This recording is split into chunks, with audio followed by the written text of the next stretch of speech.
Принуждение. Русский шовинизм хуже фашизма. Режим муллы хуже этого. Американская демократия хуже шовинизма. Горе тем, кто не понимает проклятого. Разваливается страна, проливается кровь. Нетаньяху объявился международной судьей. Трампа обещали арабу золотой покров.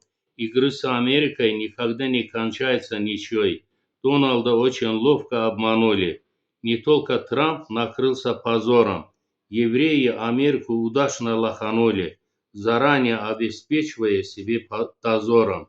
По совету Путина создавали тройку. ЧК, что ли, возрождается в Иране. Вряд ли бедные иранцы покажут стойку. Такой беспредел не написано в Коране. Кто сильный, тот прав, расстрел на месте. Мулла не допустит недовольства и митинг.